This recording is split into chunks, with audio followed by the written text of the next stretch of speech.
경제정책부터 실물 경제와 투자까지 어려운 경제 이야기 알기 쉽게 풀어보는 시간입니다. 박정원의 경제한방, KBS 박정원 기자 만나보겠습니다. 안녕하십니까? 네, 안녕하세요. 네, 중국의 전력난이 굉장히 심각하다 이런 얘기가 지금 나오고 있는데요. 네.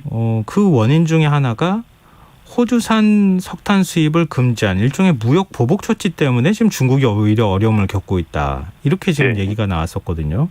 근데 중국이 이 수입 금지 조치를 해제했다면서요? 네, 사실 상황이 얼마나 심각한가를 좀 보여준 상황인데요. 네. 사실 지난해 이 중국이 무역 보복 조치로 호주 석탄 수입을 금지한 뒤에 석탄 가격이 워낙 치솟아 오르니까 이 중국 상황이 굉장히 어려워졌었거든요. 네. 자, 근데 그때 이제 호주 석탄 수입을 갑자기 중단하는 바람에 45만 톤의 호주산 석탄이 중국 항구에 발이 묶여 있었습니다. 그런데 이 석탄에 하역 작업을 한 거죠. 이 45만 톤도 굉장히 급했기 때문에 네. 하역 작업을 한 건데 결국은 중국으로서는 체면까지 구기면서 에너지난을 진화하려고 지금 나선 건데요. 그만큼 상황이 얼마나 심각한지를 보여줬죠. 지금 어느 정도예요? 뭐 정전 사태가 벌어지고 있다 이런 얘기까지 나오던데. 네, 그렇죠. 이 중국이 호주산 석탄 수입을 전면 금지하고 다른 나라에서 석탄을 구입하기 시작하면서 이 세계적인 석탄 풍기 현상이 일어났는데 네. 갑자기 지난달에 이 난방용 석탄만 놓고 봤을 때 선물 가격이 한 달 만에 4배가 올랐습니다. 와. 그러다 보니 네. 이 중국 남부 공장지대에서 공장 조업이 곳곳에서 중단이 됐고요. 이 중국의 북부에서는 이 공장뿐만 아니라 가정용 전기 공급도 제한되고 있는데요. 네. 이 곧 겨울이기 때문에 이 문제가 그대로 가면 추위에 노출돼서 이게 어떻게 보면 중국 입장에서 호주에 괜히 보복을 했다가 경제가 지금 흔들리는 것은 물론 서민들의 어떤 삶까지 위협받는 상황이 올 수 있는 그런 위험한 상황이 된 거죠. 이게 단순히 중국만의 문제가 아니잖아요. 지금 중국 네. 때문이라고 뭐 단정하기는 좀 쉽지는 않겠지만 네. 난방용 석탄 가격이 4배가 이렇게 뛰어버리면 다른 네. 국가들도 마찬가지로 영향을 받을 수밖에 없잖아요. 그렇죠. 이게 시작은 뭐 중국 때문에 시작이 됐다고 할 수 있지만 그 뒤에 지금 에너지 가격이 오르는 것은 여러 가지 복합적인 이유가 한꺼번에 다 좀 모여서 그렇거든요. 네. 일단 석탄 가격이 오르니까 이 대체제라고 할 수 있는 천연가스 사용이 늘어나면서 최근 1년 동안 천연가스 가격이 5배나 급등을 했습니다. 우리도 난방용으로 굉장히 천연가스를 많이 사용하는 상황에서 좀 우리도 심각한 상황인데요. 네. 당장 가장 큰 문제는 인도가 지금 문제인데 여기도 지금 석탄을 못 구하고 있습니다. 이 전력 가격을 단번에 올릴 수는 없잖아요. 네, 그러니까 그렇죠. 이 전력 가격에 맞춰서 석탄을 수입하려고 수입원을 찾아보다 보니까 인도가 이 가격에 맞는 석탄을 못 구하다 보니 지금 남은 석탄 재고가 며칠 분밖에 없어서 인도까지 전력난이 옮겨 붙게 됐고요. 또 한 가지 문제는 이 영국도 좀 심각한 상황인데 네. 이 경제 비평가인 빌 브레인 같은 경우에 올겨울에 사람들이 추위 때문에 죽을 수도 있다. 영국이 에너지를 구걸할 수 있다. 이런 심각한 말을 했거든요. 네. 어쨌든 이게 단순하게 공장들이 중단되는 데 넘어서서 겨울에 에너지난이 점점 심각해질 것이다라는 비관적인 전망이 좀 늘고 있는 건 사실입니다. 지금 호주산 석탄에 대한 수입 규제를 완화하면 중국의 상황이 좀 나아질까요? 중국뿐만 아니라 뭐 인도 상황도 마찬가지겠지만. 이게 지금 보면 그냥 석탄하고 뭐 예를 들어서 천연가스만 올랐다면 네. 그게 뭐 중국에서 좀 완화를 하면 해결될 수 있겠지만 지금 현재 물류 대란이 원자재 가격 상승으로 지금 옮겨 붙으면서 네. 이 석탄뿐만 아니라 23개 주요 원자재 가격으로 구성된 블룸버그 상품 현물 지수라는 게 있는데 네. 이게 지난 5일에 세계 역사상 가장 높은 수치를 기록했습니다. 자, 지금 유가가 한 $80 수준이거든요. 네. 그런데 기억하시겠지만 글로벌 금융위기 직후에 유가가 $150를 돌파한 적도 있었는데 그때보다 지금 블룸버그 상품 현물 지수가 더 높다. 이 얘기는 원유를 제외한 나머지 원자재 가격이 그때에 비해서 지금 얼마나 높아져 있는지를 보여주고 있는 상황인 거죠. 그동안 이제 원자재 가격이 오르면요. 뭐 예를 들면 석탄이라고 하면 채굴을 늘리거나 네. 뭐 새로운 탄광을 개발하거나 이런 식으로 가격 조정을 좀 시도해 오지 않았습니까? 이번에 네. 좀 다른가요? 이번에 상황이 여러 가지 복합적인 게요. 4가지 원인 정도를 꼽아볼 수 있는데 일단 첫 번째는 경기 회복에 대한 불신이 굉장히 큽니다. 그래서 뭐 새로운 탄광을 개발하려고 그러면 또는 뭐 광맥을 찾아내려고 그러면 막대한 자금이 들고 기간도 많이 드는데요. 우리가 혹시 기억하실지 모르겠지만 감자칩 중에서 허니 땡땡칩이라는 굉장히 유명한 사건이 있었죠. 다들 그걸 구하려고 굉장히 노력을 했었는데 정작 이 생산 라인을 증설하니까 그 다음부터 잘 찾질 않아서 요즘에는 가게에서 많이 볼 수 있는데요. 네.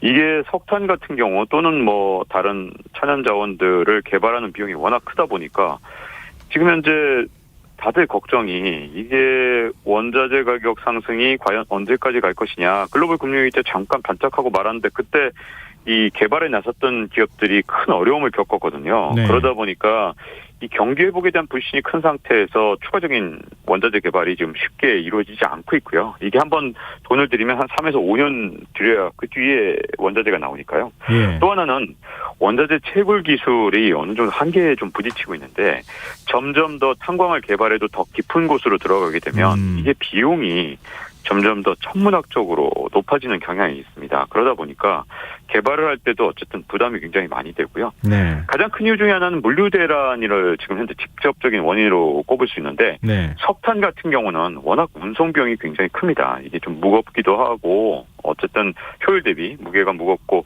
이게 운송 비용이 워낙 크고 가격에 포함되어 있는데 최근에 운송비가 어느 정도 올랐냐면 뭐 상황에 따라서는 10배 이상 뛴 경우가 있거든요. 그러니까 10배요? 이렇게 물류 대란도 굉장히 큰 상황입니다. 예. 그리고 여러 가지 이런 원인들이 복합되면서 현재 지금 원자재 가격이 굉장히 크게 오르고 있는 상황이죠. 이게 일종의 뭐 나비 효과 같은 거예요. 그러니까 중국이 전 네. 세계적으로는 다 코로나 때문에 굉장히 힘들어했잖아요. 근데 중국은 그렇죠. 상대적으로 상황이 좀 나았잖아요. 초기만 네. 어려웠지. 근데 네. 중국의 경제가 괜찮은 편이었고 수출도 많이 하고 그러다 보니까 원자재 수급이 굉장히 많이 수요가 많이 늘어났고 네. 중국이 원자재를 가져가려고 하는데 원자재 생산은 거기에 따라가지 못하고 이게 막 겹치기 시작하면서 막 문제들이 겹쳐 나간 거예요. 네, 그렇죠.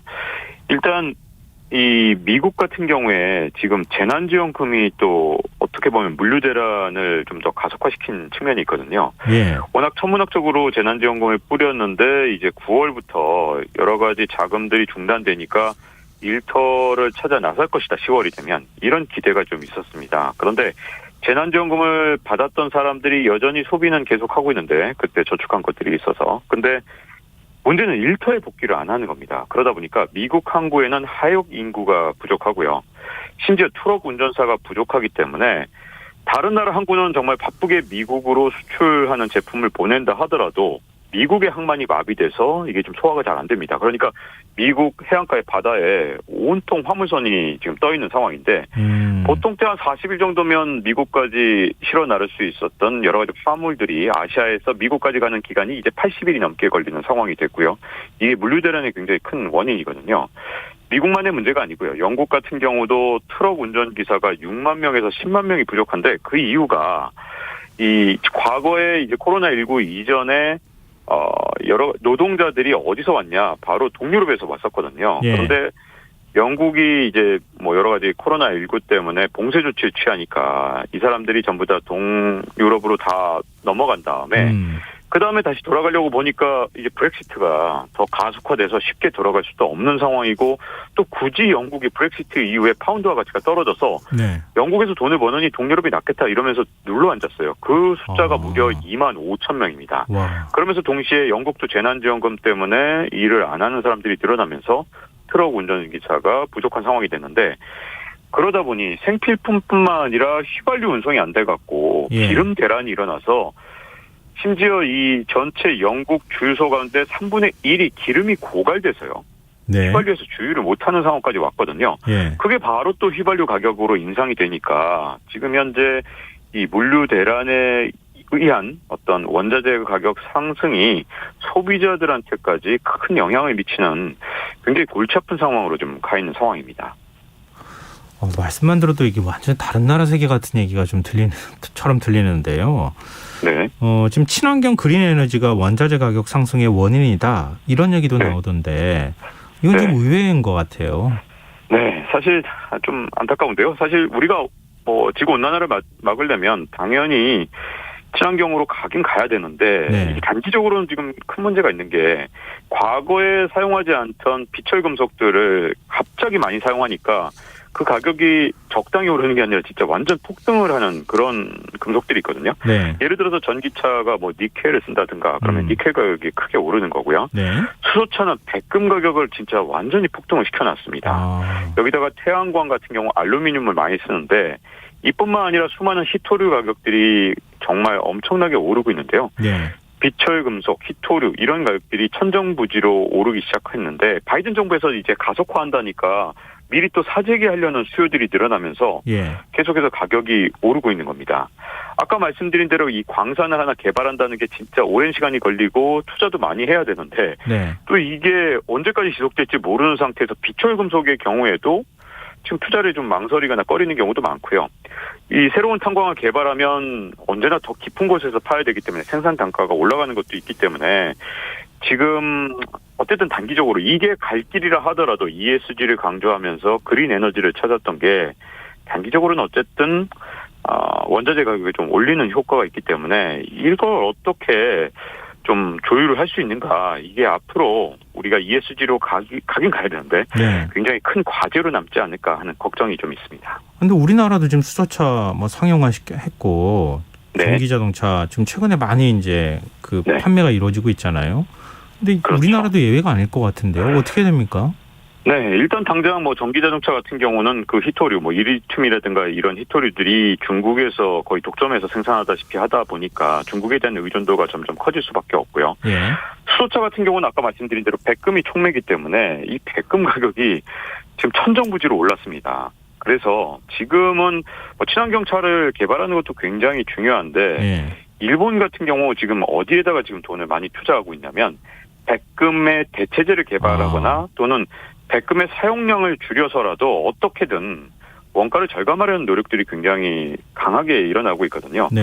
그리고 이제 배터리 기술 같은 경우도 중국의 히토류에 계속 의존할 수가 없기 때문에 하나라도 히토류에 대한 의존도를 줄이려는 어떻게 보면 소재에 대한 연구 개발이 지금 굉장히 활발하게 이루어지고 있습니다. 그렇기 때문에 앞으로 이 신재생 에너지 어차피 가야 되는 길이라면 패권 전쟁이 지금 어떻게 보면 신재생 에너지까지 붙게 되면 네. 우리 입장에서는 이런 히토류를 더 구하기가 힘들어질 수도 있거든요. 네. 그렇기 때문에 원자재 투입량을 줄이거나 새로운 대체제를 개발하는데 훨씬 더 강한 어떤 연구 개발에 나서야 되지 않을까 하는 생각이 듭니다.